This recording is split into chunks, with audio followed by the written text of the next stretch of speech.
नमस्कार दोस्तों, मैं दिवान सिंह बताना चाहूंगा भानगढ़ के किले के बारे में। आज इसी वीडियो हम इन तथ्यों को अच्छे से वेरीफाई करेंगे। यदि आप नहीं जानते तो कभी अपने घर के सदस्य या अपने फ्रेंड कम्युनिटी में कभी किसी से पूछना कि क्या है राज भानगढ़ के किले के बारे में। अधिकांश लोग इसके बारे में सब जानते अच्छे से, लेकिन सत्यता के आधार पर क्या टिकी हुई घटना है कोई अच्छे से नहीं जानता। तो हम इस घटना को अच्छे से वेरीफाई करेंगे आज इस छोटी सी वीडियो में। तो बिना किए देरी हम शुरू करना चाहेंगे भानगढ़ का पूरा सच और राज क्या है। दोस्तों, यह भारत का सबसे ज्यादा डरावना और भूतिया किला माना जाता है, जो कि भानगढ़ का किले के नाम से आज भी जाना जाता है। माना जाता है कि इसकी उत्पत्ति आमेर के राजा भगवत दास द्वारा सन 1583 में अपने स्वयं पुत्र के लिए बनवाया गया था। दोस्तों, क्या आपने कभी अभी तक सोचा है कि इसे डरावना किला आखिरकार क्यों कहा जाता है? दोस्तों, बताया जाता है कि शाम के समय में वहाँ के लोगों का मानना है कि भूत का साया होता है। यहाँ पर रात के समय में कई प्रकार की डरावनी आवाज़ें सुनाई देती है और कहा जाता है कि जो कोई रात के समय में अंदर जाता है वह दोबारा फिर कभी वापस नहीं लौटता। दरअसल बताया जाता है कि रानी रत्नावती के प्यार में पड़े एक तांत्रिक ने साजिश रचकर राजकुमारी को हासिल करना चाहा।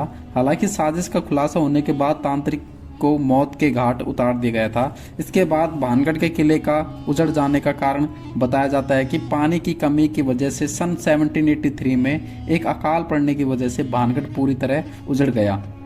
इसके अलावा इस किले को डरावना इसलिए भी कहा जाता है दोस्तों कि जिस समय यह किला बनाया जा रहा था उस किले के पास ही वाली ज़मीन में बाबा बालकनाथ रहते थे, और जब बाबा बालकनाथ को खबर हुई तो उन्होंने राजा के पास संदेश भिजवाया कि आप किले को इतना ऊंचाई के साथ न बनवाए कि जिससे मेरी कुटिया के ऊपर परछाई पड़े।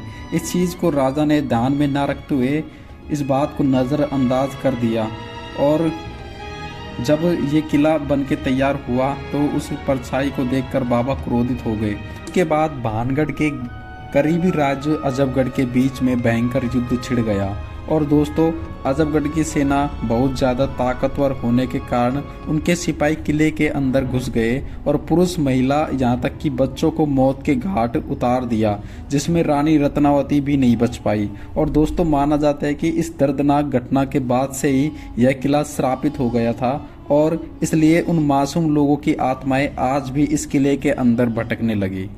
तो दोस्तों, वास्तविकता की बात करें कि यह कहानी में कितना सच और कितना राज है, इस बात को हम समझने की कोशिश करते हैं। तो दोस्तों, वैज्ञानिक भानगढ़ की कहानियों को बिल्कुल ही खारिज करते हैं, लेकिन वहाँ के कुछ गाँवों के लोगों का मानना है कि इस किले को भूतिया किला वो आज भी मानते हैं। वहाँ के लोगों का मानना है कि रात के समय में चीखने, चिल्लाने और चूड़ियाँ तोड़ने और रोने की आवाज़ सुनाई देती है।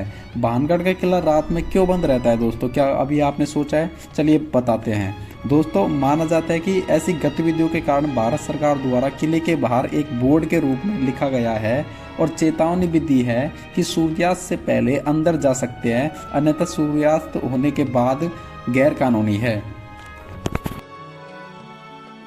इसलिए गाइस, भारत का सबसे डरावना किला यह भानगढ़ का किला माना जाता है अभी तक का। और यदि आपको ये वीडियो इन्फॉर्मेटिव लगी हो, काफी हेल्पफुल हो, तो please like share subscribe comment और जरूर करना। Thank you.